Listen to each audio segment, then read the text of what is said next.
Ang dalagitang nagangalang Viu ay parang isang kaakit-akit na itim na sis sa entablado. Ngunit sa likod ng maskara ay matinding galit. Tahimik niyang tinitigan ang kanyang mortal na kaaway na si An Kusihin. 10 taon na ang nakalipas, sinira niya ang buhay ni Viu nang mawalan siya ng ina at ipinakulong pa ang kanyang ama. Nagtago si Viu sa loob ng maraming taon at sa wakas ay may pagkakataon na siyang maghiganti. Ngunit may isang kamay na biglang humablot sa baso na mailason at ito pala ay ang anak ni An Kusihin na si Tid. Napilitang magmadali si Viu at itapon ang baso ng lason kay An Kusihin. Mabilis na sumalo si TNS para sa kanyang ama, kaya hindi na siya makakita. Pagkaraan ng 2 buwan, nagtago si Viu sa isang maliit na nayon sa tabing dagat. Naghahatid siya ng isda sa bangka ng isang customer, at hindi niya inaasahang makikita ang isang dating kakilala. Namaluktot si TNS sa hawakan ng bangka, at pinasunod niya ang kanyang mga tauhan na magpaandar ng bangka patungo sa gitna ng dagat. Pumili siya ng isang matalim na kutsilyo, at dahan-dahan niyang sinimulang singilin si Viu. Gusto niya na pagbabayarin siya para sa hirap na dinanas niya habang nasanay siyang mamuhay sa dilim. Narinig ni TNS na maganda sa mata ang apdo ng isda, kaya kumain siya ng marami. Kaya sa pagkakataong ito, ibibigay niya ito bilang regalo sa kanya. Pinagtawanan niya si Viu na tunay ngang anak siya ni Viu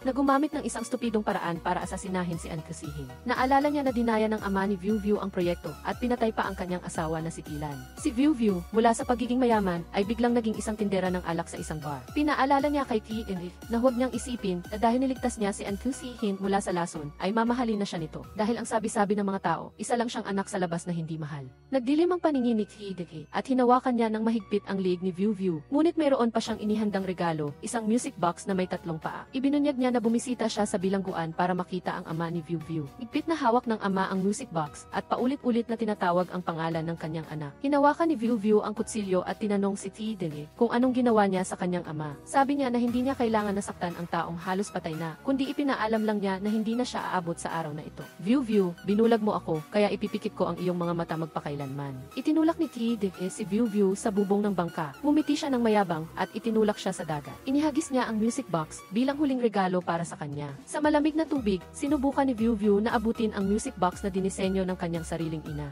Saksi siya sa pagkamatay ng kanyang ina sa isang construction site at pagkatapos ay nahuli ang kanyang ama dahil sa pagpuputol ng kapital na nagdulot ng aksidente sa kanyang ina. Hindi niya matanggap na ang kanyang pamilya ay naging masaya noon. 5 taon ang lumipas, nagdao si An Kusihin ng engagement party para sa kanyang panganay na anak na si An Kidi.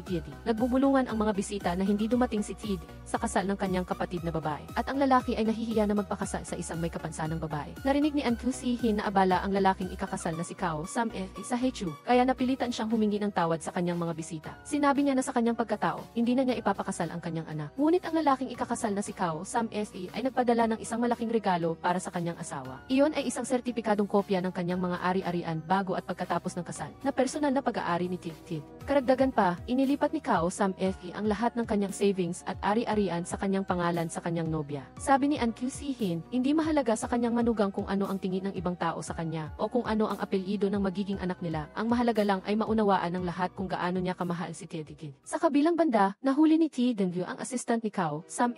Pinayuhan siya ng assistant na huwag mangarap dahil si Kao ay may mahalagang posisyon sa Tindyu Group. At ngayong engaged na siya kay Miss Teddy, tiyak na mamamana niya ang kumpanya. Inihayag ni Tidengyu ang kanyang libangan na gawin ang alam niyang hindi niya dapat gawin. Direkta niyang tinamaan ng bola ang mukha ng assistant at pinilit siyang sabihin kung ano ang layunin ni Kao Sam sa pagpunta sa Haichu. Nagtapat ang assistant na si Tef Iloy ay pupunta para makipagkita sa hukom ng architectural design competition, si TDE. Pagkatapos ng investigasyon, narinig ni TDE na si TDE ang tanging Asyano na nakakuha ng French Architectural Design Gold Prize. Ang Exhibition Center project ay may kinalaman sa Tindyu here, kaya nagmamadaling pumunta si Kao Sam para humingi ng tulong sa kanya upang mapanalunan ang proyekto. Sa wakas, dumating na si TDE. Ang mga kinatawan ng mga nangungunang kumpanya ng arkitektura sa China ay naghihintay na pumili siya ng mga mahuhusay na batang designer. Ibinaba niya ang isang baso ng red wine sa unang gawa na nagpapahiwatig na kailangan pa itong mahinog ng ilang taon. Binigyan niya ng champagne ang pangalawang designer na nangangahulugang maaari na itong magdiwang ng mas maaga. Pagdating sa ikatlong gawa, naglagay siya ng isang baso ng soft drink na nagpatawa sa lahat ng mga may akda. Biglang narinig ni TDE ang boses ni TDE at naalala niya ang nakaraan. Tinulungan siya ni TDE na hindi sinasadyang nahulog ang kanyang salamin. Pinaupo niya si TDE at tinulungan siyang isuot ang kanyang sapatos. Hinawakan niya ang disenyo sa sapatos at naalala na ito ay tinatawag na luha ng panahon. Nahulaan niya na isa siyang nostalgic na tao, ngunit ang sapatos niya ay hindi sakto sa kanyang paa. Sinabi niya na tulad niya, kung mayroon siyang nagustuhan, hindi niya ito pakakawalan. Ang dahilan kung bakit siya pumunta sa Hichu ay hindi ang kompetisyon, kundi siya. Ipinakilala ni Ji Denghe ang kanyang sarili na siya ang CEO ng Teen Events Company sa Ninhae City. Inalok niya si Ji na sumali sa kanila para matulungan ang Teen Events na mabilis na maging sikat. Tumanggi si Ji dahil narinig na niya ang pangalan ng Teen View Group. Pumipili siya ng partner tulad ng pagpili ng sapatos, mas gusto niya ang mga vintage na bagay. Sa sandaling dumating si Kao Sam-isa, ipinakilala niya ang kanyang sarili bilang Vice President ng Teen View. Narinig ni Ji ang pangalan ni Sam-is sa loob ng 3 taon na nasakop na ang South China market. Naniniwala si Sam-is na kung sasali siya sa Teen View, tiyak na mamumuno ang kumpanya sa buong bansa sa ilalim ng arkitektura. Humingi si Ji ng karagdagang oras para mag-isip at sasagot siya sa lalong madaling panahon. Pinulot ni Sam-is ang salamin para sa kanyang hipag, ngunit marami pang paraan si Ji para makaganti. Nang magkita sila ni Kao Sam-is, tinanong siya ni Ji kung hindi ba siya napapagod sa pagganap bilang isang dedikadong nobyo. Dahil hindi pa sila umaabot ng 15 minuto sa paglalaro ng chess, ngunit tumingin na siya sa kanyang telepono ng 5 beses. Iminungkahi niya na tutulungan niya siyang makamit ang pinakamataas na posisyon sa Teen View para hindi na siya tawaging isang kasama sa bahay. Bilang kapalit, gusto niya ang 15% ng Teen View. Upang patunayan ang kanyang kakayahan, aalisin niya si Ji bilang pambungad na regalo para sa kanya. Sa malayo, palihim na pinagmamasdan ni Ji si Ji. Nakita nila na nakipagkamay siya kay Kao Sam-is at sinundan siya ng isang natalong kalahok sa kompetisyon. Talagang kinamumuhian ng matabang lalaki si Ji dahil pinalaya siya sa industriya ng disenyo, kaya pinatikim niya sa kanya ang lasa ng soft drink. Dumating si Ji sa tamang oras at hinila niya si Ji sa likod niya. Kahit bulag siya, matalas ang pandinig niya at magaling din siya sa pakikipaglaban. Nang makita niya na nasugatan si Ji, binasag ni Ji ang ilaw sa kalye at hinila siya upang tumakas. Pagdating sa bahay, tinulungan ni si Ji na gamutin ang kanyang sugat. Dahan-dahan niyang inalis ang kanyang salamin at inilagay sa kanyang damit. Hinawakan niya ang sugat kaya nagulat si Ji. Nang marinig niyang sinabi ni Ji na pareho sila ni Kao Sam-is, agad niya itong tinanggihan. Dahil kukunin niya ang gusto niya, kung hindi, sisirain niya ito. Sinabi ni Ji kay Ji na bigyan siya ng dahilan para tanggihan ang magandang alok ni Kao Sam-is. Nangako siya na kapag hawak na niya ang kapangyarihan sa Teen View, ibibigay niya sa kanya ang dobleng alok ni Sam-is. Naitanong ni Ji kay Ji kung bibigyan niya siya ng 30% ng mga shares para maging master siya ng Teen View. Itinulak niya siya sa kama at sinabing hindi niya gusto ang mga babaeng agresibo. Ngunit, hindi niya matanggihan ang alindog ni Ji.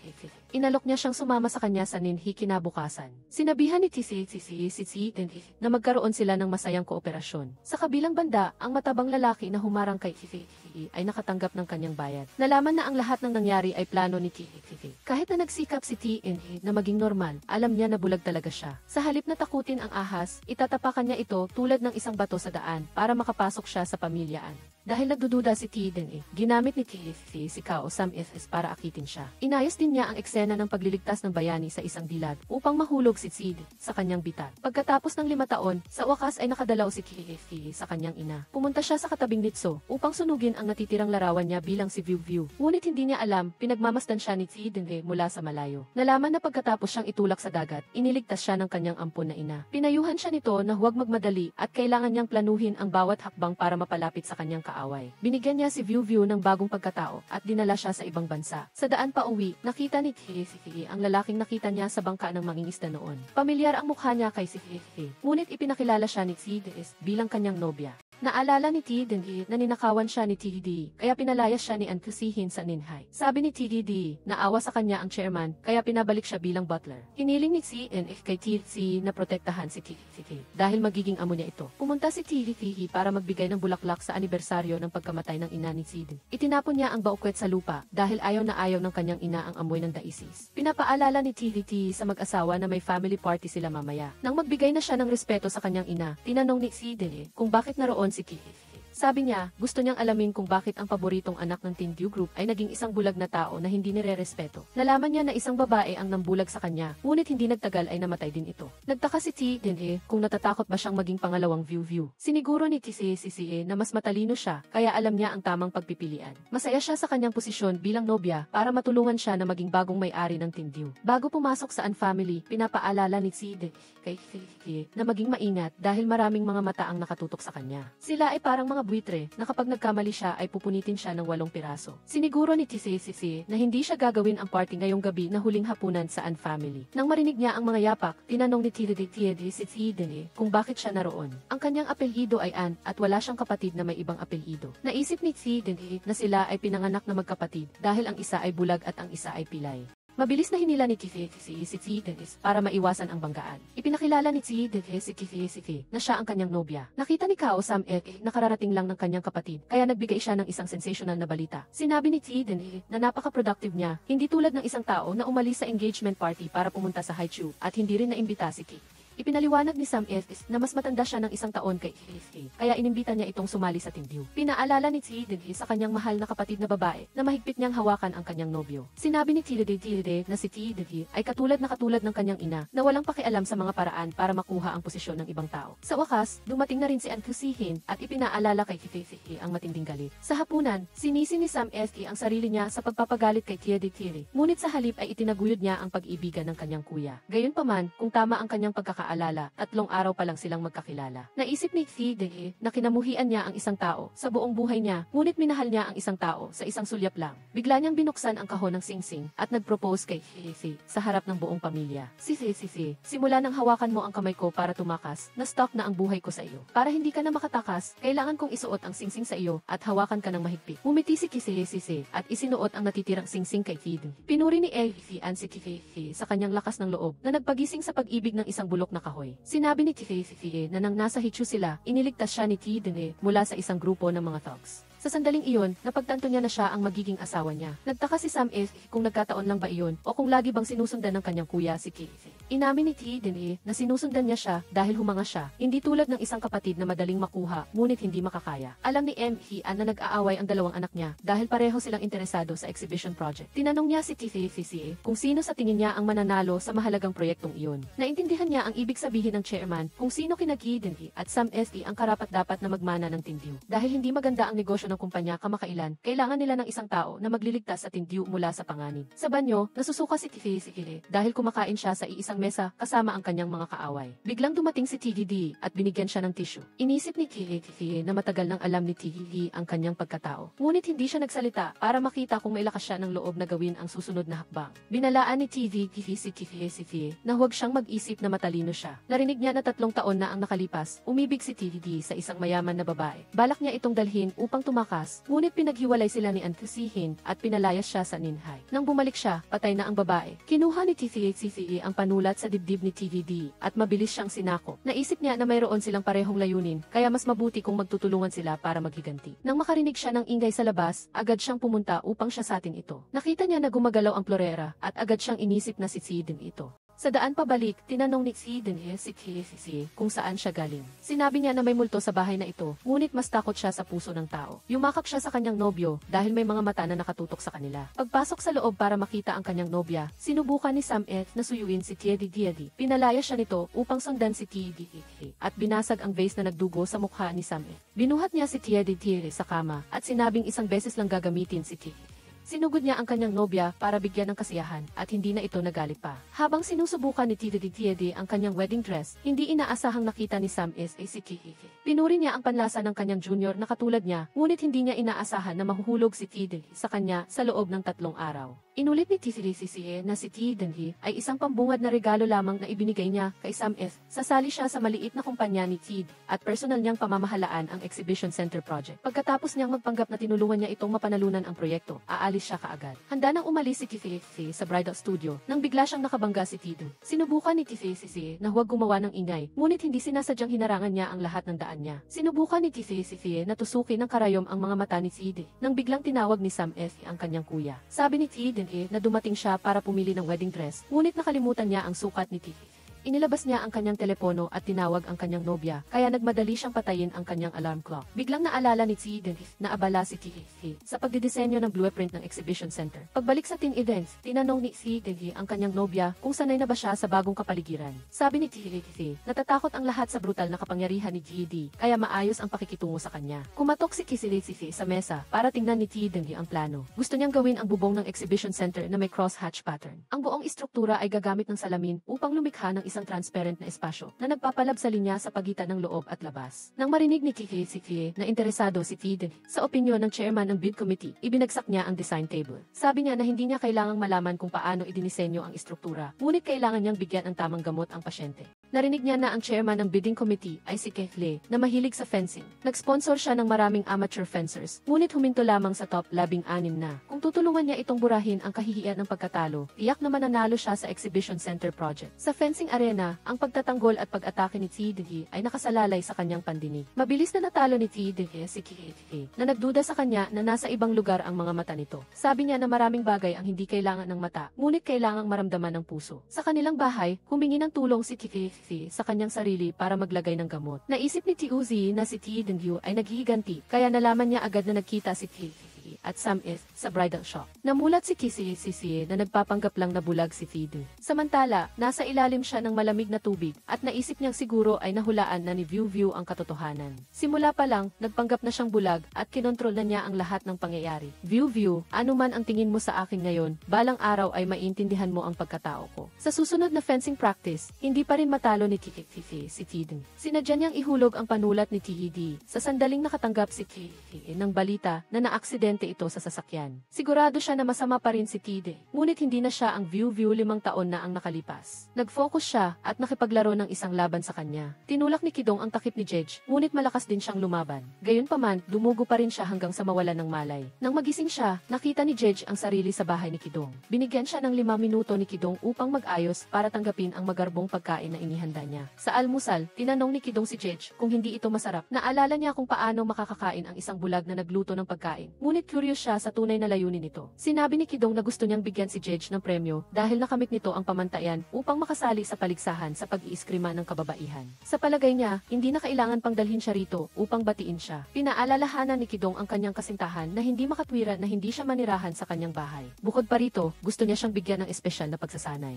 Masyadong na-stress si Jedge kahapon at nagkulang ng dugo, kaya nawalan siya ng malay. Kung hindi siya kukuha ng karagdagang iron, tiyak na hindi siya tatagal sa 3 round. Bukod pa rito, ang pinakamahusay na paraan upang talunin ang kalaban ay ang kainin ito. Tiningnan niya si Kidong na kumukuha ng panulat ni Shisi at tinanong kung ano ang ginawa niya sa kanya. Sa tunog ng doorbell, sinabi ni Kidong kay Jedge na tingnan kung pulis ba ang dumating para arestuhin siya. Lumabas na ito ay isang grupo ng mga stylist na inupahan ni Kidong upang baguhin ang hitsura ni Jedge. Pagkatapos ng makeup at buhok, si Jedge ay naging mas kaaya-aya kay Kidong. Kahit na hindi niya ito nakikita, nararamdaman pa rin niya ito sa kanyang puso. Nakita niyang gustong-gusto ni Jedge ang panulat na ito, kaya ibinigay niya ito sa kanya. Sa Ninghai Amateur Fencing Competition, tuloy-tuloy na nanalo si Jedge, kaya nagsimula siyang mapansin ni FV. Sa wakas ay nakapasok si Jedge sa top 16 na, ngunit kailangan niyang harapin ang runner-up ng nakaraang taon, si Huang Ming gaya ng inaasahan. Matindi ang kanyang kalaban, kaya natalo siya. Hinulaan ni Kidong na oras na para ilabas ni Jedge ang kanyang espesyal na galaw. Naalala niya ang mga turo nito, ipinasa ang espada, at biglang sinaksak ang kalaban.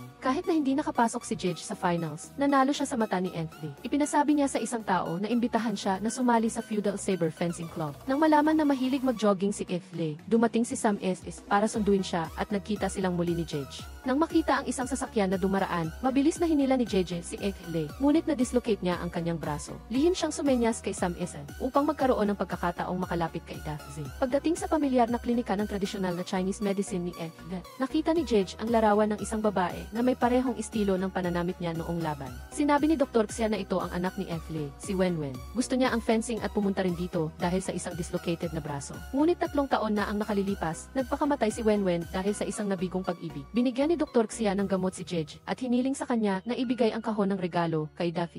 Pag-upo sa kotse, inamin ni Jedge na sumali siya sa fencing competition para sa bagong exhibition center project. Nalaman niya lang ang tungkol kay Wenwen at nangako siyang hindi niya ito gagamitin upang lapitan siya. Hindi sinisisi ni si Jedge dahil ramdam niyang tapat ang mga kilos nito. Sa mga nakaraang araw, ang pakikipagsaber at pagtakbo sa kanya ay nagpapaisip sa kanya na bumalik ang kanyang anak. Inanyayahan niya si Jedge na makipagkita sa kanya pagkatapos ng 3 araw upang talakayin ang pakikipagtulungan. Nang bumalik ang kanyang kasintahan, naamoy ni Kidong ang pabango ng tradisyonal na Chinese medicine sa kanya. Nahulaan ni Jedge na nalaman niyang nasugatan siya dahil sa kanyang matalas na pang-amoy. Hinawakan ni Kidong ang kamay ni Jedge at dahan-dahang binigyan ito ng langis. Pinayuhan ni Kidong si Jedge na huwag kumilos ng mag-isa dahil hindi niya kayang bayaran ang halaga kung gagawa siya ng mga bagay sa likod niya. Nakipagkita si kay Jedge sa pier at ipinahayag na hindi gusto ng kanyang anak ang fencing. Dahil gusto niya ang sport, pinagsanay niya ang kanyang anak mula pa noong bata. Nang makita si Jeje na nagsimulang mahilo, nagpa siya si Eden na sabihin sa kanya ang buong kwento. Lumalabas na si Wenwen ay isang ampon lamang na kinuha niya sa isang ampunan. Binigyan niya si Wenwen ng lahat ng pinakamahusay na bagay sa kondisyon na hindi siya dapat umalis sa kanya. Gayunpaman, nang lumaki si Wenwen, naglakas loob siyang tumakas kasama ang isang lalaki. Siya ay si Shisi, isang aso sa ilalim ng direksyon ni An Kusihin. Galit siya kay An dahil alam niyang namatay ang kanyang anak dahil kay Shisi, ngunit pinapayagan pa rin niya itong maging isang tagapamahala. Pinuri ni Eden si Kidong dahil matalino siya na pinili siyang maging kapalit ni Wenwen. Nagpa siya siyang tumalon sa bitag dahil kaya niyang punan ang kanyang huling pagsisisi. Kinuha ni Jeje ang panulat at sinaksak sa kamay si Eden at tumalon sa dagat. Sinubukan ni Jeje na lumangway patungo sa dalampasigan, ngunit nalilito siya sa epekto ng gamot. Sa sandaling siya ay lulubog na sa ilalim ng dagat, biglang lumitaw si Kidong. Lumangway siya patungo kay Jeje, mahigpit na hinawakan ang kanyang kamay. Ang halik ni Kidong ang nagpanatili kay Jeje. Nang marinig ang tunog ng music box, biglang nagising si Jeje. Naalala ni Kidong na itinapon niya ang music box sa dagat kasama si Viu Viu. Hindi niya inaasahan na pagkatapos ng 5 taon, hindi pa siya patay at buo pa ang music box. Inihalin tulad ni Jeje si Kidong sa isang artista sa entablado na alam ang kanyang pagkatao, ngunit sinamantala ang sitwasyon. Hula niya, hindi lang ang karapatan sa pagmamana ng mga bituin ang dahilan kung bakit hindi niya kayang hayaan siyang mamatay. Siya ay isang ilehitimong anak na galit kay An Kusihin. Iniligtas niya ito kapalit ng kanyang mga mata, ngunit itinapon lamang siya tulad ng isang punit na sapatos. Kaya naman, gusto niyang maranasan ni An Kusihin ang pakiramdam ng kawalan ng pag-asa nang mawala ang lahat. Pinuri ni Kidong ang talento ni Jeje sa paghula, ngunit nag-iwan siya ng napakaraming bakas na hindi makakataka sa mata ni An Kusihin. Naisip ni Jeje na ang isang basag na bagay ay hindi na maibabalik sa dati, kaya kailangan niyang sirain ang mga pagkakamali. Inanyayahan ni Kidong si Jeje na maging pawn niya, na tinitiyak na makukuha niya ang gusto niya. Kinabukasan, naiulat sa media na inaresto si Eden dahil sa pagtanggap ng suhol. Naalala ni Jeje ang katulong ni Eden na nagngangalang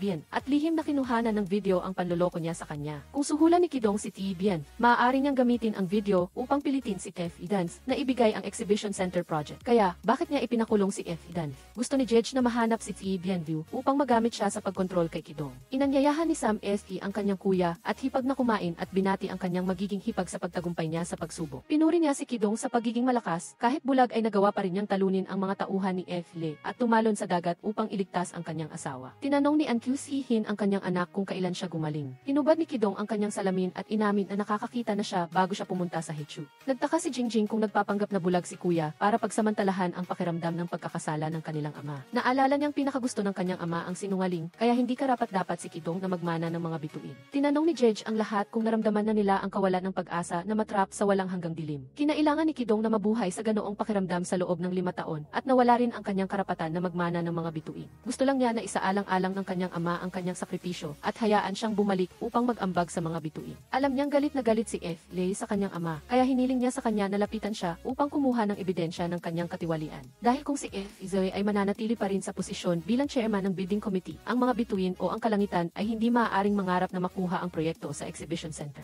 Pinatawad ni An Kusihin si Kidong dahil labis siyang natutuwa sa ginawa ng kanyang anak. Sa kabilang banda, pinuna niya si Sam F. dahil wala siyang kakayahang harapin ang mga balakid tulad ni F.D. Gusto niyang bigyan ang kanyang magiging manugang ng isang disenyo mula sa dating nangungunang babaeng arkitekto, si Kilan. Agad na hinawakan ni Kidong ang kamay ni Jeje na pinakalma siya ng lihim. Naalala niya noong nagsasaliksik siya sa Exhibition Center project. Marami siyang nakitang mga lumang disenyo ng mga bituin, kabilang ang Ninghai Square ni Kilan. Ibinigay ni An Kusihin ang disenyo kay Jeje dahil nakita niya ang dating sigasig ni Kilan sa kanya. Inanunsyo niya na muling sisimulan ang Ninghai Square project. Sino man ang maging tagapagmana ng mga bituin ay siyang mamamahala sa pagtatayo ng Ninghai. Nang makita ang disenyo, alam ni Jeje na sinusuri ni An Kusihin ang kanyang pagkatao. Naisip ni Kidong na naghanda si Sam S.A. ng piging ng Hongmen dahil narinig niya ang balita na gumaling na ang kanyang mga mata. Nagtataka siya kung kaibigan o kaaway si Jeje. Sinabi niyang siya ang matalas na kutsilyo sa kanyang kamay. Biglang inilagay ni Kidong si Jeje sa pader at pinaalalahanan siyang huwag hayaang masayang ang kanyang mga pagsisikap. Sinabihan ni Kidong si Jeje na lumipat sa kanyang bahay bukas at huwag umalis sa kanyang paningin ng kahit isang minuto. Nang makipagkita si Jeje kay Sam S.A. para sa pag-jogging, sinabi niya na ang bagong chairman ng bidding committee, si Hong Trong, ay napakatapat. Kung nais nilang makuha ang Exhibition Center project, kailangan nilang gumawa ng mahusay sa bidding session.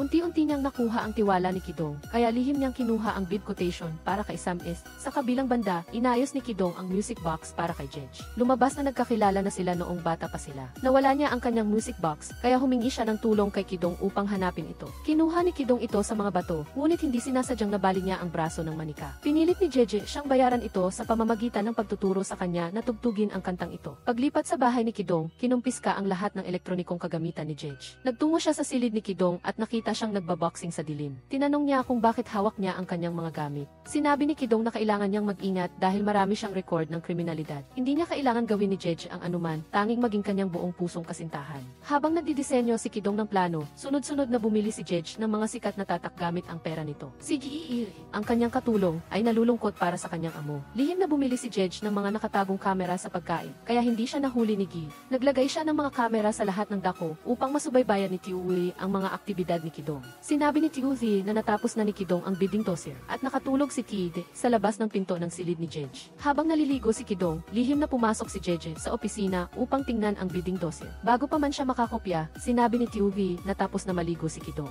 Mabilis niyang isinulat ang ilang mahahalagang datos. Sa labas, papalapit siya sa opisina. Mabilis na pinatay ni Jedge ang computer at tumakas, ngunit nakalimutan niya ang headset sa mesa. Nagkunwari siyang nagbigay ng sorpresa upang lihim na makuha ang kanyang gamit. Nang marinig niyang gusto siyang batiin ni Jedge sa pagkatapos ng bidding dossier, humingi si Kidong ng gantimpala. Inalis niya ang kanyang tali sa buhok at itinulak siya sa mesa. Kidong, masaya ka ba sa regalong ako? Naguluhan si Kidong at pagkatapos ay malakas na sumagot kay Jedge. Lumapit siya sa tainga nito at bumulong na siya ay isang carnivore at si Jedge ay masyadong vegan kaya wala siyang interes. Nang makuha niya ang headset, humingi siya ng permiso na bumalik sa kanyang silid. Hindi inaasahan, nakita ni si Jedge na tumakas. Pinaalalahanan ni Kidong na hindi siya dapat umalis sa bahay bago ang araw ng bidding. Natatakot siyang gagamitin ni Jedge ang dahilan ng paglanghap ng sariwang hangin upang makipagkita sa ibang tao. Kinailangan ni Jedge na magpadala ng mensahe kay Sam FS bago ang bidding, kaya kailangan niyang saktan ang sarili. Inihagis niya ang mainit na braised spare ribs. Hindi inaasahan na hinarangan ni Kidong ang mainit na tubig para sa kanya. Pagdating sa ospital, sinabi ng doktor na may second-degree burn si Kidong at kailangan niyang linisin ang sugat sa loob ng ilang araw. Nagtaka si Jedge kung bakit siya nito piprotektahan. Sinabi ni Kidong na hindi niya hahayaang maging mapurol ang isang magandang kutsilyo. Jedge, sulit ka para sa akin na magbayad ng mataas na presyo.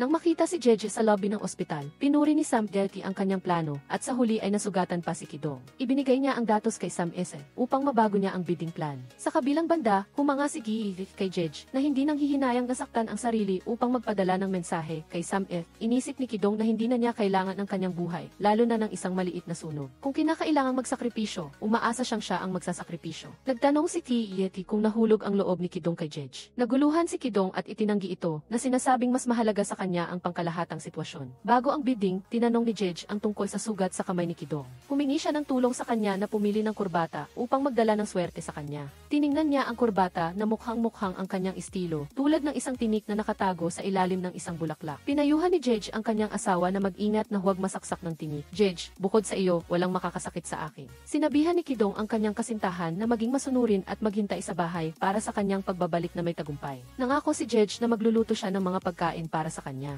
Habang naglalaro ng laro si Kii, sinunog ni Jedge ang kawali na may langis at tumakas. Samantala, inanunsyo ng mga hurado na ang nanalo sa bidding para sa Exhibition Center project ay ang kalangitan. Nagtagumpay si Kidong sa kabila ng galit ni Sam S. Sa kabilang banda, natagpuan ni Jedge si Tibian. Hindi niya siya idedemanda kung ibibigay niya ang nakatagong video at isisiwalat kung sino ang nag-utos sa kanya. Sinubukan ni Tibian na lumaban, ngunit bigla siyang nahilo at nawalan ng malay. Nang magising siya, pinagbantaan ni Jedge na sasaksakin niya ng karayom ang gitna ng kanyang mata. Kaya, inamin niya na ang nasa likod niya ay si Kao Sam S. Alam niyang galit si Keith Lee kay Ankusihin at hindi kailanman ibibigay ang Exhibition Center project sa mga bituin. Kaya nangako siyang bibigyan si Keith Lee ng isa 0% ng mga share ng mga bituin, kasama ang regalong si Jedge. Ngunit ayaw ni Sam S. na mawala ang kanyang mga share, kaya inupahan niya si Tibian upang lihim na kunan ng video si Keith Lee na ginagahasa si Jedge upang magamit itong pananakot sa kanya. Ngunit nang dumating si Tibian sa tagpuan upang ibigay ang EFC kay Sam S., siya ay pinatulog ng ibang tao. Lihim na pinuto ni Tibian ang tali at biglang sinalakay si Jedge. Isang nakatakip ang mukha ang nagligtas sa kanya, si Shisi. Nagpasalamat si Kidong sa kanyang kasintahan sa paghahatid ng balita sa kaaway na tumulong sa kanyang manalo ng malaki sa bidding. Ngunit sinisisi niya ang kanyang sarili sa hindi pag-iisip ng bawat hakbang, kaya nahulog siya sa kamay ng walang pusong lalaking ito. Pinatigil ni Jedge si Kidong dahil hindi niya kailangang marumihan ang kanyang mga kamay dahil sa masamang tao. Sinubukan niyang tingnan ang sugat sa liig ni Jedge, ngunit umiwas siya at ibinalik ang fountain pen kay Shisi. Nahulaan niya na ito ay isang token ng pag-ibig sa pagitan ni Shisi at Wenwen. Bukod pa rito, nakipagsabuatan si Shisi kay Kidong upang maghiganti kay Dasuho at lihim na naglagay ng ease tracker upang subaybayan siya. Si Ankusihin, siya ay isang taong kayang isakripisyo ang anuman, maging ang kanyang mga anak. Nilihay niya na hindi siya nagmadali na kumilos laban kay Fibian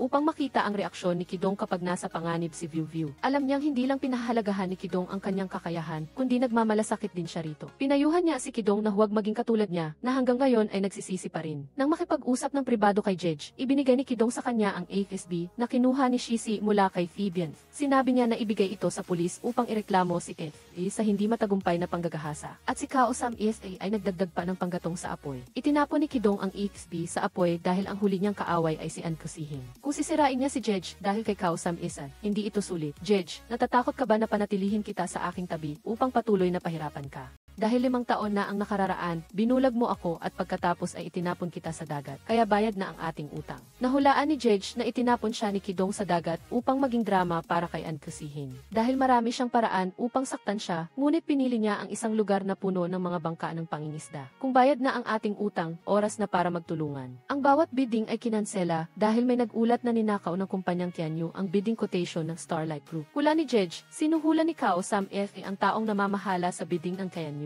Gusto niyang makipagsabuatan kay Kidong upang magpanggap na nagtatrabaho pa rin siya para kay Sam S. Pag-uwi niya, nalaman ni Jeje na ang katulong na si Mai ay tauhan ni Kao Sam. Dumating si Kidong ng biglaan at sinenyasan si Jeje na simulan ang drama sa kanya. Tinanong niya kung bakit siya pumuslit sa kanyang opisina sa hating gabi upang maglagay ng droga para kay Kao Sam S. Nahulaan niya na inihahatid ni Jeje ang bidding price sa kanya at naglakas loob na sunugin ang kanyang sarili. Nang makita ang nanginginig na mata ni Jeje, nagkunwari si Kidong na pinilit siyang bumalik sa silid. Aksidente niyang inilagay siya sa kama ng medyo malakas, kaya mabilis siyang humingi ng tawad. Nakita ni Jeje si Mai na nagmamasid, kaya malakas siyang lumaban. Naunawaan ni Kidong ang kanyang intensyon at agad na ginamit ang kanyang kurbata upang itali ang kanyang mga kamay. Nagpasya siyang gutumin si Jeje sa loob ng 3 araw upang makita kung mailakas pa siyang sumigaw. Kinabukasan, dinala ni Mai ang almusal kay Jeje. Humingi siya ng tulong kay Mai na palayain siya ng sandali upang makapunta sa banyo at kumain. Nang makita na matagumpay na nakataka si Jeje, mabilis na nagpadala ng mensahe si Mai sa kanyang amo. Nang makipagkita kay Sam Esay, sinampal siya ni Jeje ng malakas. Nagpadala siya ng balita sa kanya sa pamamagitan ng iba't ibang paraan, ngunit naglakas loob siyang matalo sa bidding. Ngumiti si Sam Esay at sinabing hindi pa niya sinisisi ang quotation ni Jeje. Gayunpaman, pinagkakatiwalaan niya ang kanyang mga tauhan. Ki Jeje, gusto kita dahil magkapareho tayo ng uri ng tao. Hindi tayo ipinanganak na may gintong kutsara sa bibig, ngunit gusto nating salungatin ang kalooban ng Diyos. Ipinahayag ni Sam Esay na si Kidong ay allergic sa luya. Sa kaarawan ni Kidong, kailangan lang ni Jeje na maglagay ng ilang patak ng purified ginger sa pagkain at siya ay magiging tulay para sa kanila upang makarating sa pinakamataas na posisyon. Pag-uwi, gustong dalhan ni Kidong ng tanghalian si Jeje. Nagulat si Sister May, natatakot na baka malaman ng amo. Pero nakauwi na si Jeje at kasalukuyang nagdidisenyo. Gusto niyang gamitin ang bagong plano upang bawiin ang kasalanan ng pagpapadala ng impormasyon kay Samson. Patuloy na umatake sa likod si Hanyu, basta wag lang itong umalis sa kanyang paningin. Simula noon, hayagang nakasama na si Jeje sa pagtatrabaho kay Kidong. Pagkatapos makumpleto ang disenyo, gusto ni Jeje na magluto ng isang mangkok ng pansit para sa kaarawan upang mapabuti ang relasyon kay Kidong. Palihim siyang naglagay ng luya sa pagkain, tinulungan si Sister May na magulat sa amo ng maayos. Sa silid ni Kidong, nagalit si Jeje sa sarili niya dahil pinabayaan niyang maging abala ito hanggang sa nakalimutan na nito ang sarili nitong kaarawan. Nanatili si Kidong sa isang segundo pagkatapos ay sinabi na hindi pa siya kailanman nagdiriwang ng kaarawan. Ngunit ang pagkain hawak nito ay mayroon ang paboritong uri ng pansit ng kanyang ina. Ginamit ni Jeje ang lighter sa halip na kandila upang maghiling si Kidong sa kanyang kaarawan. Bumulong siya sa tainga nito na naglagay siya ng luya sa pagkain. Matapos maghiling, mabilis na kinain ni Kidong ang pansit na panghabang buhay. Nang makita na biglang nahirapan itong huminga, sinabi niya kay Sister May na tawagan ang ambulansya. Sa kabilang banda, masayang pinapanood ni Samson ang video. Nagulat ang kanyang assistant na nag-text si Sister May at sigurado na hindi makadadalo si Kidong sa auction bukas. Sa auction, tiwala si Samson na hawak niya ang panalo. Dumating na ang turn ng Starry SF Company upang ipakita ang kanilang plano, ngunit wala pa roon ang kanilang kinatawan. Isang hindi inaasahang pagbukas ng pinto ang naganap nang sasabihin na ng host na nag-withdraw ang Starry SF Company sa kompetisyon. Dumating si Kidong kasama ang kanyang kasintahan upang ipakita ang disenyo para sa exhibition center. Naniniwala siya na matagal nang tinatawag ang Linghai bilang Jiangnan Water Town. Sa makatuwid, isinama niya ang imahe ng tradisyonal na payong sa disenyo. Naniniwala siya na ang center ay hindi lamang dapat gamitin para sa mga eksibisyon, kundi dapat din itong maghatid ng mga natatanging katangian ng lokalidad. Napatawa si An Gooksuan dahil hindi sapat ang kakayahan ni Samson para kalabanin ang kanyang anak. Gaya ng inaasahan, muling binanggit ng tagapangulo ng auction committee ang pangalan ng Starry SF Company. Nang makipagkita sa panganay na kapatid, pinuri ni Samson ang kahangahangang plano na linlangin ang kalaban. Binanggit niya na dapat maging maingat si Kidong sa matalim na kutsilyo tulad ni Jeje. Naniniwala si Kidong na si Jeje ang humahawak ng kutsilyo at si Samson ay isang isda lamang sa chopping board. Sa unang pagkakataon na nakita ni Samson na ipinagtanggol ng kanyang panganay na kapatid ang isang tao, nahulaan niya na talagang gusto ni Kidong si Jeje. Galit na sinuntok ni Kidong si Samson sa mukha at binalaan siya na huwag gagalawin ang kanyang babae. Pag-uwi, ginamot ni Jeje ang sugat ni Kidong. Parang gumaan ang kanyang loob nang makita ang galit na mukha ni Samson. Ang pinagsisisihan lang niya ay hindi pa niya ito naipasok sa kulungan. Nang marinig si Kidong na nanghihinayang sa pansit na panghabang buhay, naghanda si Jeje ng isa pang sorpresa na tiyak na mas masarap kaysa kahapon. Uminom siya ng alak at inalok siya ng mainit na gatas na mabuti sa kalusugan. Matapos inumin ang lahat ng alak, na alaala ni Jeje na noon, maganda ang kanyang tolerance sa alak. Ipinagbawal niya kay Kidong na tingnan siya ng may awa. Nakikita niya na galit si Kidong kay Anguoksuan, kaya hindi kaya nito ang kanyang tunay na ama. Jeje, sana, hindi ako ang anak ng iyong kaaway. Dinala si Jeje sa silid, tahimik siyang tinitigan ni Kidong. Hindi niya maaaring tanggihan ang dugo na dumadaloy sa kanyang mga ugat, kaya wala siyang karapatang mahalin siya. Nang makipagkita si Samson kay Anguoksuan para mangisda, narinig niya na dati, nakipagtulungan ito sa kanyang ama at kay VP sa negosyo. Naalala ni Anguoksuan na mahilig mangisda ang ama ni Samson, kaya siya at si VP ay nag-ambag ng pera para bilhin ito ng isang imported na fishing rod. Ikinuwento ni Samson na bago siya makulong, ginamit ng kanyang ama ang rod na iyon upang mangisda dito. Sinisisi niya ang kanyang sarili sa pagiging pabaya, kaya napilitan siyang iwanan ang happy garden. Lihim na naalaala ni Anguoksuan na noon, tinakot niya ang ama ni Samson na akuin ang lahat ng responsibilidad. Sinabi niya na buong puso niyang sinanay si Samson, at umaasa rin siya na kaya nitong pamahalaan ang Starry SS Group. Ngunit matapos mag-aral sa ibang bansa sa loob ng maraming taon, natalo pa rin si Samson sa isang matandang boss. Alam ni Samson na mayroong kahinaan ang kanyang ama, na madali siyang malinlang ng iba. Ipinakita niya ang recording kung saan binalak ni Anguoksuan na ikulong si VP.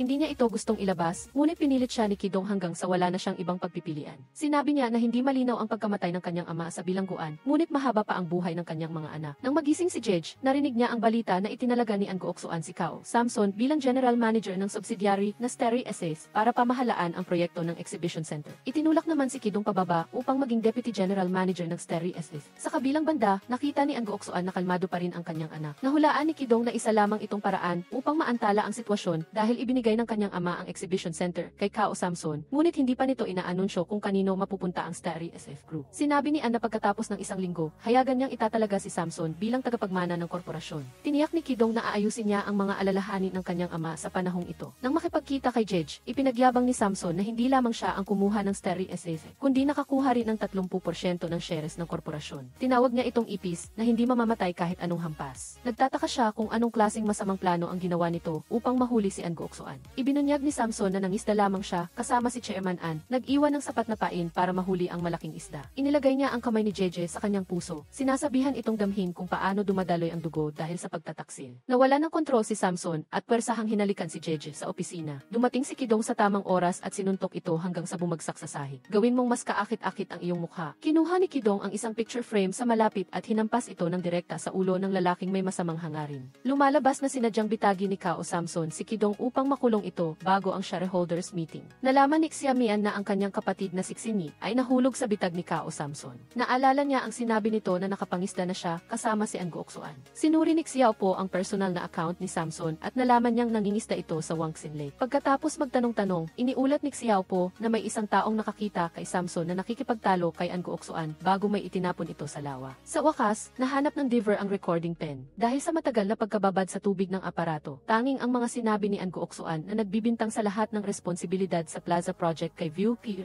ang naibalik. Gustong paikutin ni Jeje si Kao Samson upang makipagpalitan ito sa buong recording.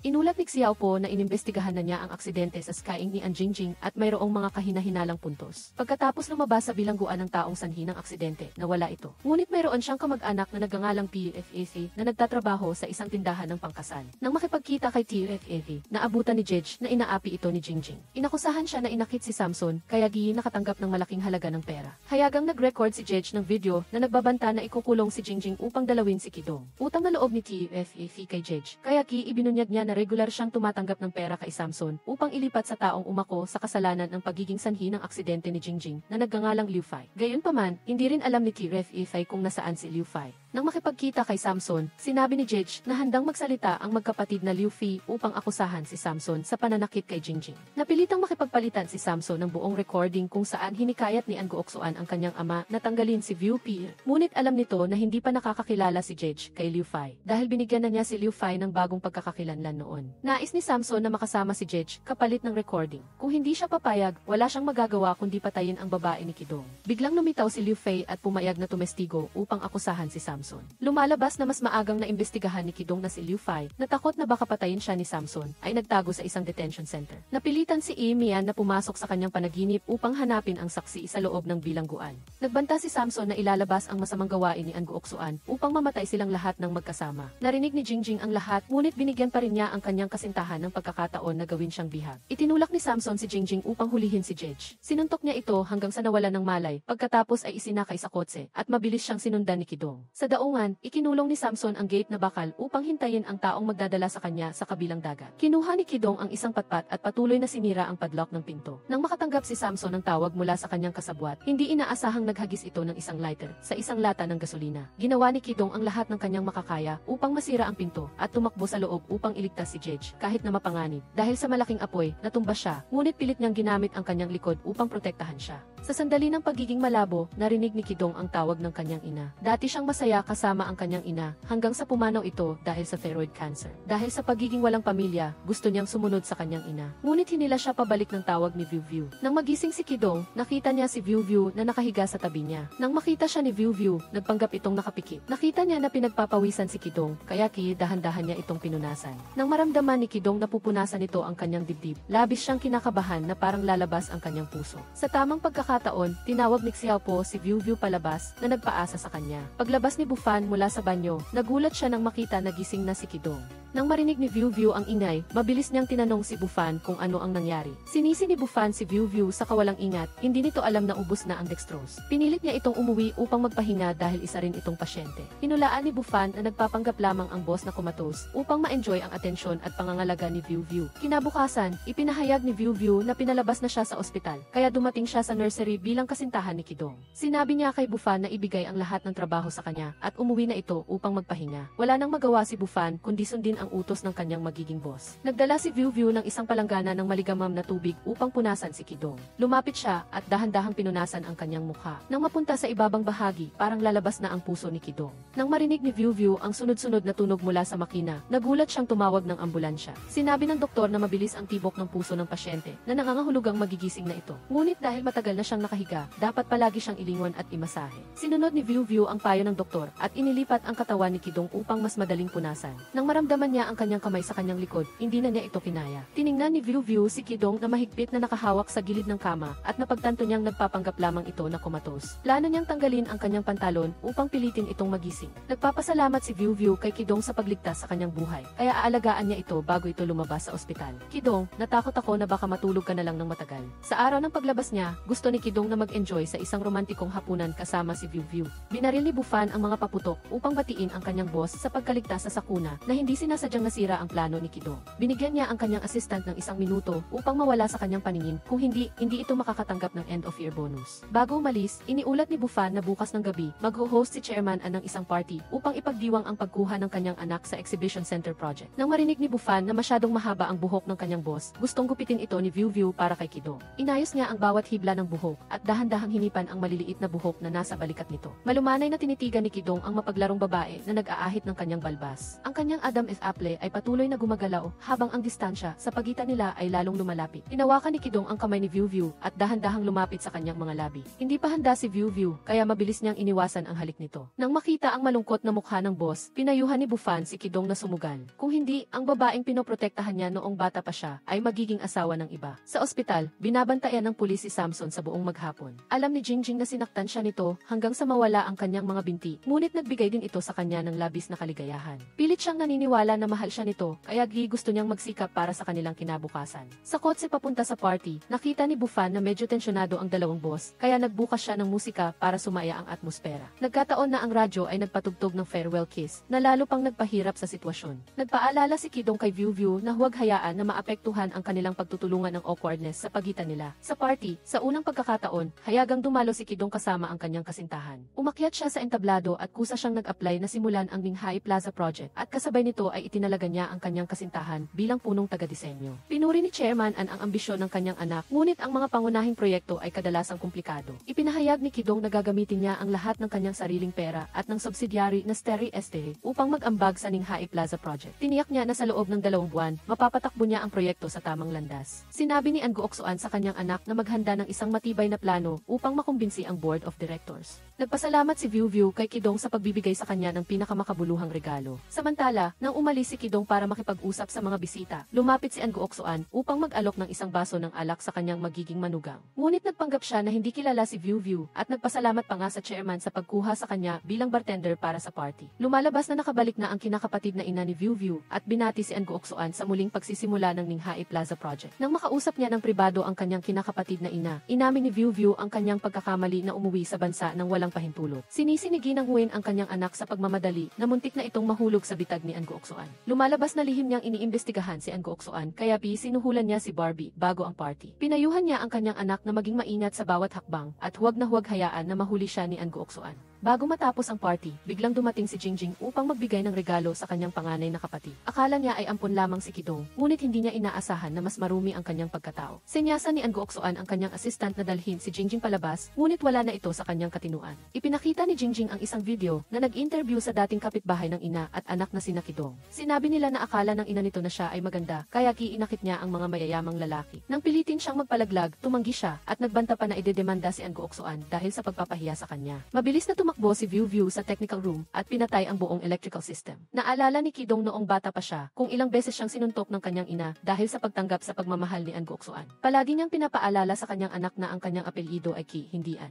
Dumating si Ginang Nguyen upang palakasin ang loob ni Kidong dahil mayroong mga bagay na hindi maaaring tanggihan. Dala niya ang dugo ni An Guoksoan at mayroon siyang masamang nakaraan. Naalala niya na 5 taon na ang nakalipas, na iligtas ni Kidong si Viu Viu sa isang sunog nang hindi nag-iiwan ng anumang bakas. Gayunpaman, sa party, sunod-sunod siyang nagpakawala ng mga kamay upang hayaang lumabas sina Barbie at An Jingjing. Sa tingin niya ay nawalan na ng kakayahan si Kidong na manghusga dahil sa kanyang damdamin, kaya ayaw niyang magkaroon ng kinalaman ang kanyang ampon sa kanya. Pag-uwi, pumasok si Kidong sa isang lihim na silid. Doon ay nakasabit ang mga larawan ni Viu Viu, ang babaeng hindi niya malilimutan. Ang bakasyon sa tag-araw na kasama siya ang nagpanatili sa kanya sa buhay na ito na puno ng mga hamon. Ngunit tama ang sinabi ng kinakapatid na ina ni Viu Viu dahil magdadala lamang siya ng panganib sa kanya. Sa kabilang banda, pinaparusahan ni An Guoksoan si Jingjing. Sinabi niya sa kanyang anak na imulat ang kanyang mga mata at huwag isipin na mahal siya ni Kao Samson. Dahil sa pagiging manugang ng pamilyaan, walang awa niyang ginawa itong lumpo habang buhay. Sa suot na pangkasal sa bubong ng ospital, naalaala ni Jingjing ang sakit ng mawala ang kanyang mga binti. Sa pinakamadilim na sandali ng kanyang buhay, nagdala si Samson ng liwanag na nagkamali siyang paniwalaan na ito ang kanyang kaligtasan mula sa kanyang desperasyon. Gayunpaman, sa katotohanan, siya ang nagtulak sa kanya sa kadiliman. Tinanong ni Jej, dapat ka bang mamatay para sa isang taong hindi ka mahal? Sa tingin niya, hindi nakikita ni Jingjing ang tunay na kulay ni Samson dahil masyado itong sinungaling. Kaya, bakit mo sasaktan ang iyong sarili para sa pagkakamali ng iba? Nang marinig na gusto pa ring mamatay ni Jingjing, tinulungan siya ni Jej. Detalyado ring inilarawan ni Jej ang mga damdaming nararanasan ni Jingjing kapag nahuhulog ito sa lupa. Ibinalik ni Jeje si Jingjing sa gitna ng hangganan sa pagitan ng buhay at kamatayan bago niya ito hilahin pabalik. Sinabi ni Jej kay Jingjing na dapat siyang mabuhay upang masaksihan ang pagparusa sa masamang tao. Nang makita ang kulog sa kalangitan, binigyan ni Jej ng payong si Jingjing. Dahil sa pagkatapos, kailangan na niyang matutong protektahan ang sarili. Tamang-tama na tumawag si Bufan upang sabihin na nasa horse racing course si Kidong sa sementeryo. Sa ilalim ng payong ni Viu Viu, sinabi ni Kidong na naliligaw siya kamakailan. Nagpapasalamat siya kay Jingjing na nagpapaalala sa kanya kung sino siya.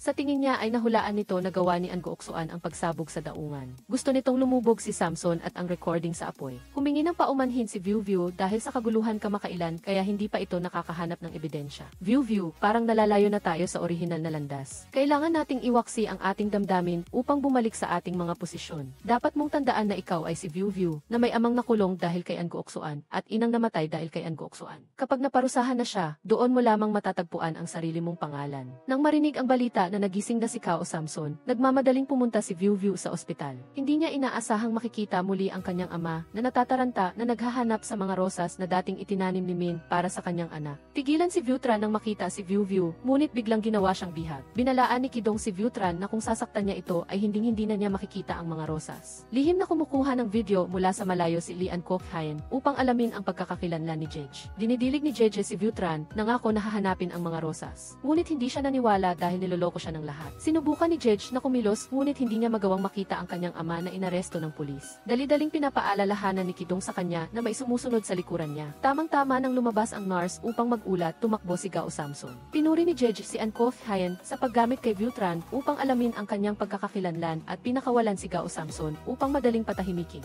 Naunawaan niyang mahirap makuha ang audio recording kaya ang tanging paraan ay makuha ang Nin High Plaza Project. Mula sa malayo, pinanood ni Kidong si Jedge, nasasaktan na kailangan niyang uminom upang makalimutan ang kanyang kalungkutan. Pinuri ni Bufam ang lakas ni Jedge na nakatagpo ang kanyang tunay na ama na parang walang nangyari. Naisip ni Kidong na kapag nahaharap ang isang tao sa matinding sakit, kusang mawawala ang sakit. Nakangiti siya sa labas, ngunit hindi pa rin nawawala ang sugat sa kanyang puso. Nakita ni Jedge ang isang lalaki na may hawak na bouquet ng purple na rosas at agad itong kinuha. Tinulak siya ng lalaki, ngunit buti na lang at nasalo siya ni Kidong. Sinabi niya kay Bufam na bayaran ang lalaki at pagkatapos ay binuhat si Jedge pauwi. View, nandito ako, kaya maglakas loob kang sumulong. Humalik si Kidong sa noo ni View nang hindi alam na gising pa ito. Nang unang pumasok si Bufam sa lihim na silid ni Kidong, nagulat siyang malaman na mahal na ni boss si View mula pagkabata. Nagtaka siya kung bakit hindi ito inamin ni Kidong sa kanya. Naisip ni Kidong na si View ay tila malupit sa labas, ngunit sa loob ay napakalambot. Siya ay anak ni Ankof Hyen, kaya angkop lamang siyang maging kasama nito para sa paghihiganti. Habang abala si Kidong sa paghahanda ng almusal, tahimik na umalis si View. Sinabi niya kay Bufam na dalhan ng pagkain si View, ngunit huwag sabihin na siya ang nagluto nito. Habang dumadaan si Bufam sa silid ni View, nakita niyang wala na siya. Pagbalik sa hindi pa tapos na Nin High Plaza, naalala ni View ang mga sandali ng kapayapaan, kasama ang kanyang pamilya. Idinisenyo ng kanyang ina ang plaza na parang isang music box upang maging alaala ng kabataan ng lahat ng bata sa Nin High. Nang makasalubong si Kidong, nagpasalamat si View sa kanya sa pagpapahintulot sa kanyang idisenyo ang Nin High Plaza. Inanunsyo ni Kidong na nakuha na niya ang lahat ng lumang dokumento at dadalhin sa kanya sa lalong madaling panahon. Naalala ni View na sa audio recording, may boses ng isang ikatlong tao. Hula niya na ang taong iyon ay isang espiya na itinanim ni Ankof Hyen sa tabi ng kanyang ama. Nang makarating sa pansamantalang opisina, lihim na pinanood ni Kidong si View na nagtatrabaho. Nang makita niyang masakit ang likod nito, palihim siyang inutusan si Bufam na bumili ng kutson. Kahit hindi ito sinabi ni Kidong, alam ni View ang kanyang pag-aalala. Pagtatrabaho ng overtime, nakita ni View na sinisipon si Kidong, kaya gumawa siya ng gamot habang nasa labas ito para kumuha ng mga papel. Alam ni Kidong na pareho sila, na parehong lihim na nagmamalasakit sa isa't iisa. Namimiss nila ang isa't iisa, ngunit kailangan nilang itago ito sa kanilang mga puso. Alam ni Kidong na nakakalimutan ni View kumain habang nagtatrabaho, kaya dinalhan niya ito ng pagkain. Sa mismong sandali, natuklasan ni View na ang lagda sa board ng pagbabago ng disenyo ay hindi sa kanyang ama. Bagaman magkatulad ang sulat kamay, hindi kailanman dinodoble ng kanyang ama ang dulo ng isang titik. Bukod pa rito, hindi kailanman binabago ng kanyang ama ang disenyo ng kanyang asawa. Inalugog nila ang mga lumang drawing nang hindi alam na nagbubuhos si Gao Samson ng gasolina sa labas ng bintana. Nang naamoy ni View ang gasolina, malaki na ang apoy. Dali-dali siyang tumawag ng bumbero habang pilit namang binubuksan ni Kidong ang pinto. Agad na sumiklab ang apoy mula sa labas na naging dahilan upang mawalan siya ng malay at bumagsak sa lupa. Sinubukang patayin ni View ang apoy, ngunit walang silbi, kaya niyakap na lang niya si Kidong. Inihimok niya itong magising upang sama-sama nilang mapagbayad si Ankof Hyen. View, huwag kang matakot. Kidong, natatakot ako na maraming salita ang hindi masabi at wala ng pagkakataon. Kidong, talagang mahal kita. Umupo si Kidong, hinawakan ang kamay ni View ng mahigpit. Nagtapat siya na mahal kita. Sa wakas, naglakas loob si Kidong na ipahayag ang kanyang nararamdaman sa loob ng maraming taon. Nag-aalab ang pagmamahal sa kanyang puso, hindi alintana ang apoy sa labas. Sinabi ni View sa kanya na sa susunod na buhay, kailangan nilang maging masaya. Muling sumiklab ang apoy na naging dahilan upang mawala ng malay si View sa mga bisig ni Kidong.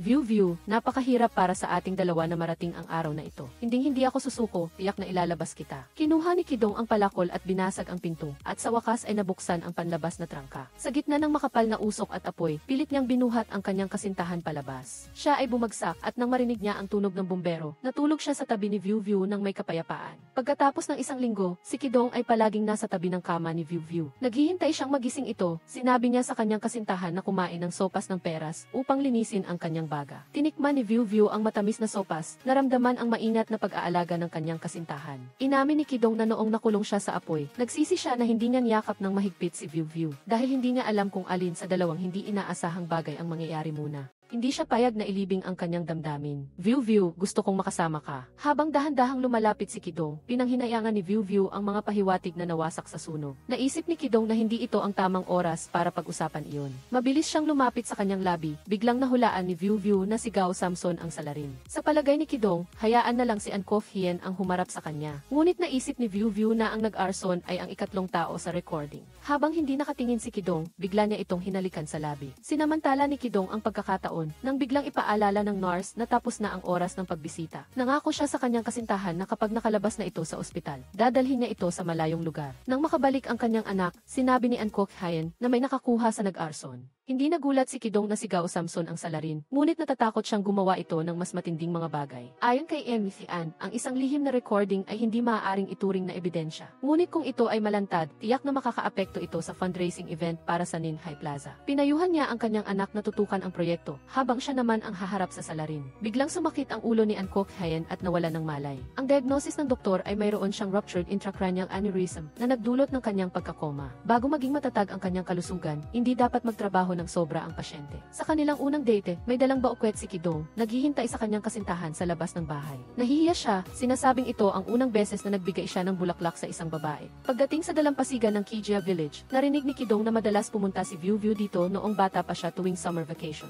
Hawak ang kanyang kamay, muli nilang binisita ang mga alaala ng kabataan. Naglakad sila sa dalampasigan, tinatangkilik ang lasa ng pag-ibig na nahalo sa tunog ng mga alon. Napansin ni View na ang lugar ay pareho pa rin at mayroon ding isang bagong piano. Umupo siya at inialay sa kanya ang isang awit ng alaala ng kabataan. Maaliwala si Kidong, pinanood ang batang babae na ngayon ay lumaki na. Ikinuwento ni View na dati ay nakasalubong niya ang isang nag-iisang batang lalaki na naglalakad patungo sa malaking dagat. Itinago niya ang music box sa isang bato at pinilit ang batang lalaki na turuan siyang magpiano. Inasahan lamang niya na magiging mas maganda ang tag-init ng batang lalaki. Naisip ni Kidong na unti-unting matatakpan ng mga bagong alaala ang masakit na nakaraan. Mamaya, sa tuwing maririnig ng batang lalaki ang awit na iyon, maaalala niya na kasama niya si View buong summer. Tinugtog muli ni Kidong ang kanta, ibinalik si View sa mga sandali na hindi niya makakalimutan. Bumalik sa dalampasigan, nagtayo si Kidong ng tent upang mapanood ang meteor shower kasama ang kanyang kasintahan. Hindi inaasahan ni View na ang matalas na si Kidong ay magiging romantiko. Sinabi ni Kidong na siya ay isang hindi romantikong tao, ngunit handang maging romantiko para sa kanya. Ngunit biglang umulan, sinisira ang kanyang plano na panoorin ang meteor shower. Naalala ni View na minsan ay naghintay siya na panoorin ang meteor shower kasama ang isang batang kaibigan. Nang marinig ang kulog, pinayuhan siya ng batang lalaki na umuwi, ngunit matigas ang ulo niya at naghintay na makita ang meteor shower. Bilang resulta, wala silang nakita at nagkaroon pa sila ng lagnat sa loob ng isang buong araw. Gayunpaman, sa pagkakataong ito, tumigil ang ulan ng maaga, kaya di nakapanood si View ng meteor shower kasama ang taong mahal niya. Nagtaka siya, naniniwala rin ba siya sa mga hiling sa harap ng meteor shower? View, dati hindi ako naniniwala, ngunit nang makilala kita, naniwala na ako. Kinuha ni View ang litrato, kinukuha ang unang gabi na magkasama kami. Pagbalik sa kumpanya, sinabi ni Bufam kay Kidong na gumamit ang kontraktor ng semento na may mababang lakas na 60% lamang ng orihinal na disenyo. Sa parehong oras, ipinadala ni Samson ang kumpletong recording kina Kidong at View. Nalaman nilang ang boses ng ikatlong tao ay si Kidong. Dumating siya upang hilingin ang bayad sa operasyon sa kanser ng kanyang ina at ang kanyang panggastos at bayarin sa matrikula sa susunod na 0 taon. Sinang-ayunan ni Ankof Hien na bigyan siya ng 1,000,000 yuan sa kondisyon na panatilihin niya ang kanyang narinig. Inulaan ni Kidong na alam ni Gao Samson na si Jej ay si View. Bagaman bata pa siya noong panahong iyon at gusto lang niyang iligtas ang kanyang ina, itinago niya talaga ang pag-atake ni Ankof Hien kay Viewtran. Sinasabi niya ang kanyang sarili at hindi niya inaasahan na mapapatawad siya ni View. Samantala, narinig ni Gen Nguyen ang recording at pinayuhan niya ang kanyang anak na maging matalino, ngunit naniniwala si View na may sariling mga problema si Kidong. Ibinunyag ni Gen Nguyen na may hawak siyang ebidensya na nagpapakita na ang kontraktor ng Nin High Plaza ay palihim na nagpalit ng mga materyales na may mababang kalidad na maaaring magdulot ng malubhang problema sa kaligtasan. Ibinigay niya kay View ang pagpipilian na kung magreklamo siya, maaaring mabuwag ang kumpanya ng Sparkling. Ngunit sa parehong oras, si Kidong, na responsable sa proyekto, ay hindi makakataka sa mga kahihinatnan. Pagdating sa Giaola Hospital para sa kondisyon ni Ankof Hien, nakita ni View si Kidong na bumibisita sa kanyang ama. Inamin niya ang kanyang pagkakamali sa ina ni Kidong at hindi niya alam kung paano maging isang tamang ama. Naisip ni Kidong, hindi na kailangan ng drama sa pagitan nating dalawa. Naalala ni Ankof Hien ang unang pagkikita niya kay Kidong na maitim at payat at nagduda pa nga kung siya ay kanyang dugo. Nang hiningi niya ang malaking halaga, siya ay naging sigurado na anak niya ito. Si Kidong ay determinado kahit na laban sa ugnayan ng pamilya.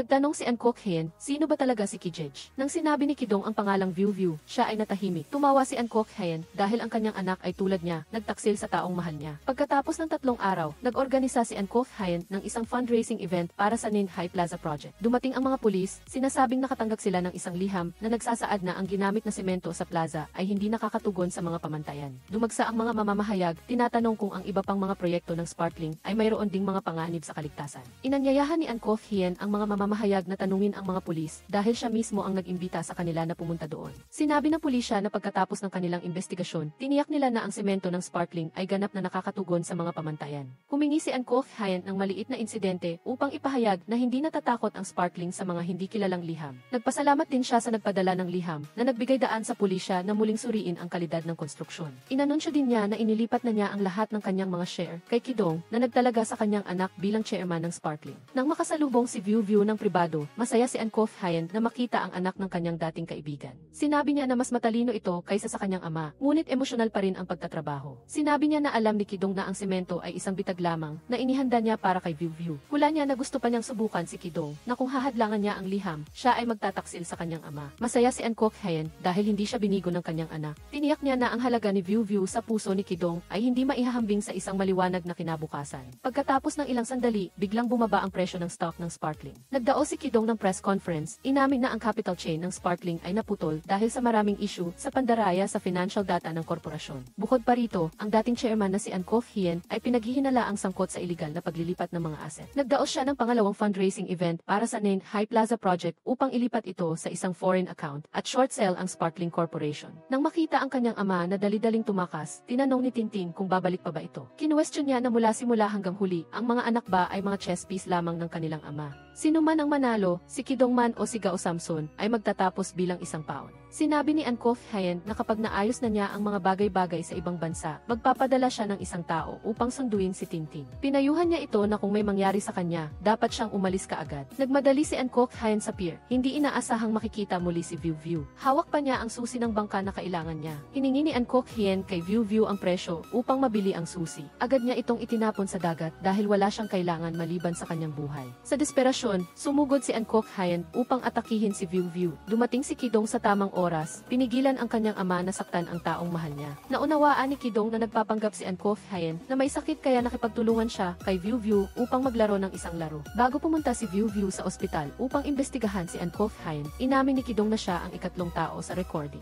Inamin niya na sakim siya at nais niyang tamasahin ng buo ang kanilang unang date kay View View, kaya ngayon lang niya sinasabi ang katotohanan. Alam ni View View na bata pa si Kidong noon, kaya hindi niya ito sinisisi. Inimbestigahan ni Kidong ang financial report, natuklasan na ang Sparkling Corporation ay may malaking kakulangan. Hula niya na matagal ng palihim na inililipat ni An Kok Hyen ang mga asset at ginagamit ang tagapagmana bilang scapego. Nagpanggap siyang may sakit upang mapabilis ang pagkuha ni Kidong sa Sparkling. Kailangan niyang gumamit ng counter scheme, mag-organisa ng fundraising upang mangalap ng ebidensya na inililipat ni An Kok Hyen ang mga asset sa ibang bansa. Pinuri ng matanda ang kanyang anak dahil sa pagiging tulad niya, handang isakripisyo ang pamilya. Naalala ni Kidong na inapi ni An Kok Hyen ang kanyang ina, kaya hindi niya ito itinuring na ama. Sinisi ni An Kok Hyen si Kidong sa pagtataksil at hindi niya pinapayagan ang kanyang anak na magtaksil sa kanya. Nagkaroon siya ng atake sa puso, ngunit nahulog niya ang bote ng gamot sa sahig. Binigyan ni View View ang kanyang kalaban ng gamot para mabuhay si An Kok Hyen sa isang buhay na mas masahol pa sa kamatayan. Sa wakas, nakapaghiganti rin si View View para sa kanyang mga magulang.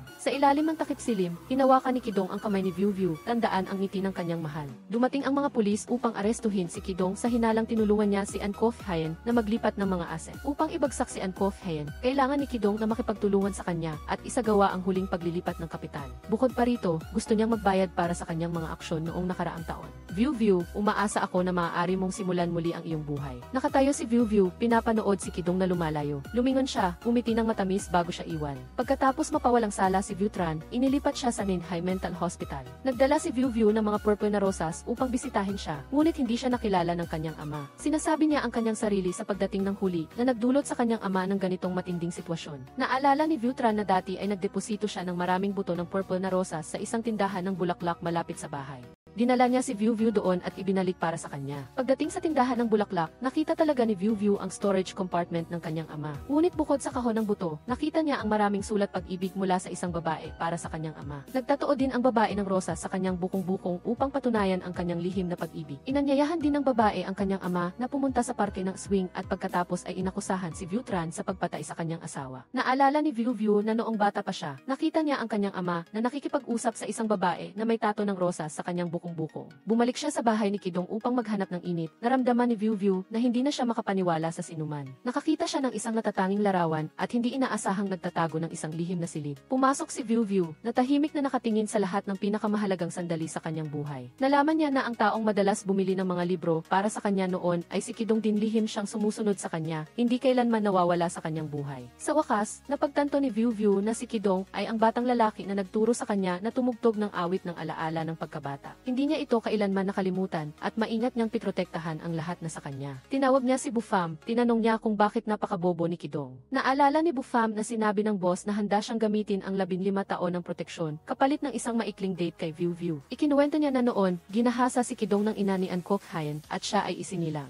Matapos magkaroon ng breast cancer ang kanyang ina, napilitan si Kidong na humingi ng pera kay An Kok Hayan. Ngunit nang bumalik siya, sinigawan siya ng kanyang ina at sinabi sa kanya na huwag makialam sa kanya. Gusto ni An Kok Hayan na kunin ang kanyang anak, kaya sinuhulan niya ang doktor upang maantala ang pinakamahusay na oras ng paggamot para sa ina ni Kidong. Bilang resulta, namatay siya dahil sa hindi napapanahong paggamot. Sa bilangguan, sa wakas ay nakita ni Viu Viu ang taong nagsakripisyo ng lahat para sa kanya. Ngunit ayaw siyang makita ni Kidong sa ganitong kalagayan. Agad na pinatugtog ni Viu Viu ang awit ng pagkabata upang pigilan ang kanyang paghakbang. Kidong, sinira ko ang music box 2 beses, ngunit naayos mo ito. Salamat sa pagiging laging handa na mag-ayos ng aking mga piraso. Tagalog Tedong, hayaan mong protektahan kita mula ngayon. Pag-uwi, sinimula ni Viu Viu ang paghahanap sa pera ni An Kok Hayan upang gawing pampagaan sa kaso ni Tedong. Inilabas ang kumpanya ni tatay, isang ghost company na nakapangalan kay Kao Samson. Ginamit ni An Kok Hayan ang pangalan ng kanyang manugang upang maglipat ng pera sa isang Swiss account. Kung mahuhuli si Kao Samson, tiyak na mababawi ang pera. Samantala, nakatanggap si Kao Samson ng isang anonymous na email na nagbubunyag na ginamit ni An Kok Hayan ang kanyang impormasyon upang magbukas ng isang Swiss account. Nang biglang dumating si Viu Viu, tumakas agad si Kao Samson. Hindi niya ito kayang habulin, kaya si Samson ay sumakay sa motorsiklo pabalik sa Ana House upang humingi ng tulong kay Tintin. Sinabi niya na sa mga panahong wala siya, para siyang isang ligaw na kaluluwa.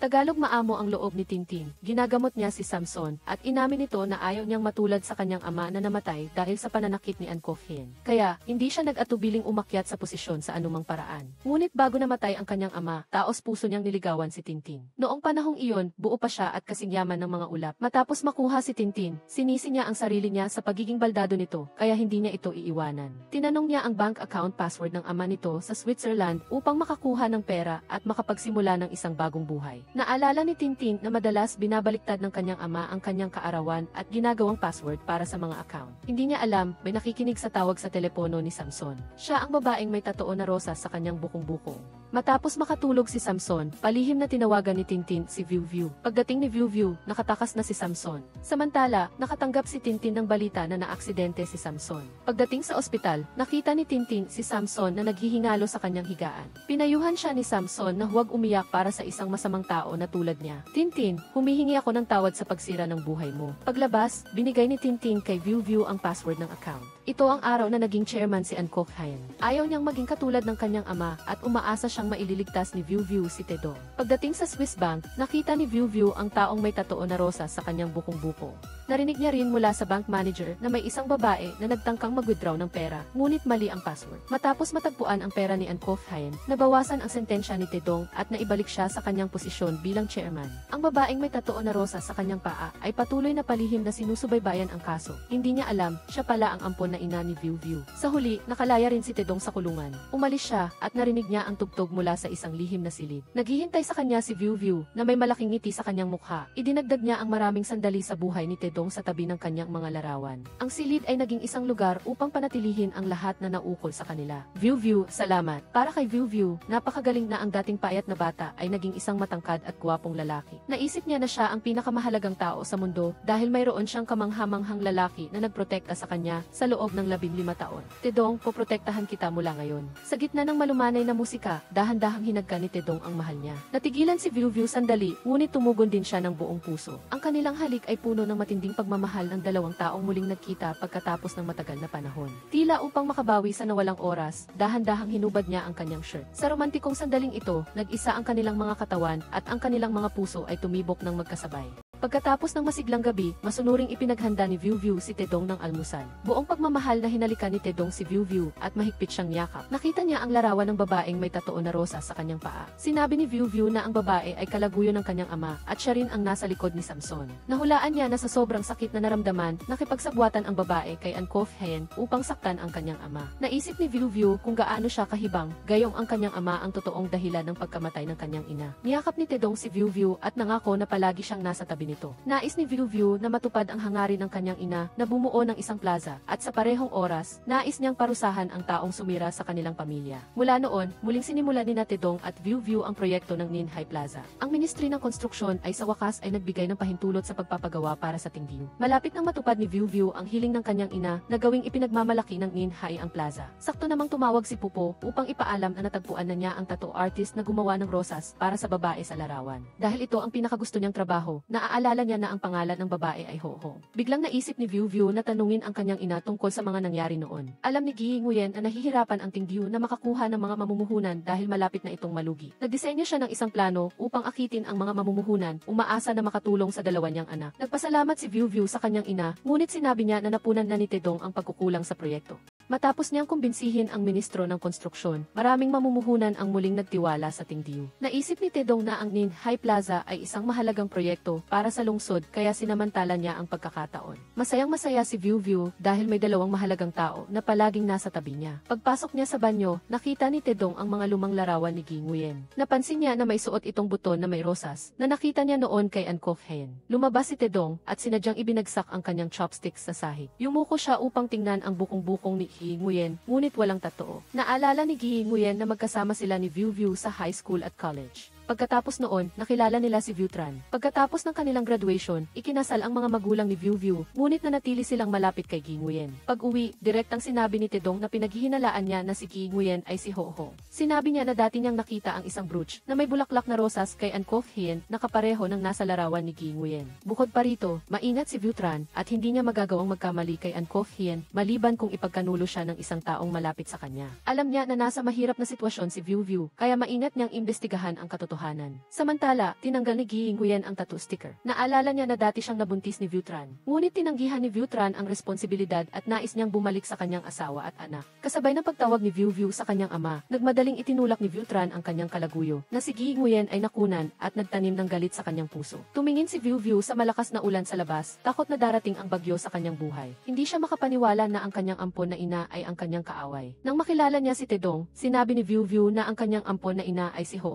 Sinabi niya na nang bisitahin niya ang kanyang ina kaninang umaga, nakita niya na may mga tao na nag-aayos ng bumagsak na libingan dahil sa malakas na ulan. Sa libingang itinayo ng kanyang ina para sa kanya, natagpuan niya ang isang litrato ng ultrasound at isang brooch. Ang talaan ng medikal ay nagsasaad din na nakunan si Gi Nguyen. Inakala ni View na ito ang dahilan kung bakit kinasusuklaman ni Gi Nguyen ang kanyang pamilya. Niyakap ni Tedong si View, alam na nagdurusa siya sa sakit na ito. Nakikipagkita sa kanyang ina, tinanong ni View kung kilala niya ang babaeng nagngangalang Ho. Siya ang kalaguyo ng kanyang ama. Inisip ni Gi Nguyen na mayroong di pagkakaunawaan dahil mahal na mahal ng mga magulang ni View ang isa't-isa. Pinayuhan niya ang kanyang anak na hayaang manahimik na ang nakaraan. Sumalungat si View dahil hindi pa tumitigil si Ho at pinamamanipula pa nito si Samson upang makuha ang pera ni Ankof Hen. Nakilala niya si Ho minsan sa isang Swiss bank at isa pa rito. Ngunit noong panahong iyon ay napakabata pa niya. Nang mabasa niya ang sulat sa pagitan ng kanyang ama at kalaguyo, nalaman niya na buntis ito. Naramdaman ni View na mapalad siya na hindi ipinanganak ang bata dahil sinira ng ina nito ang pamilya pamilya ng iba. Hiningi niya sa kanyang ina na tulungan siyang mahanap ang masamang babaeng iyon. Siya ay determinadong simulan ang pagtatayo ng Nin Hai Plaza upang patunayan na hindi makakamit ni Ho Hong ang gusto niya. Sa seremonya ng pagsisimula, inanunsyo ni Viu Viu na itatayo ang Nin Hai Plaza batay sa orihinal na disenyo ng unang arkitekto, ang kanyang ina. Gaya ng inaasahan, sinira ni Gi Nguyen ang pangunahing gusali. Maraming manggagawa ang nasugatan at dumating sila upang humingi ng kabayaran sa Ting Diu. Iminungkahi ng mga reporter na may problema sa disenyo ng ina ni Viu Viu, kaya 2 beses itong gumuho. Pinagtibay ni Viu Viu na ang disenyo ay inaprubahan ng Ministry of Construction para sa pagtatayo. Gayunpaman, patuloy na hinihimok ng mga manggagawa ang kabayaran.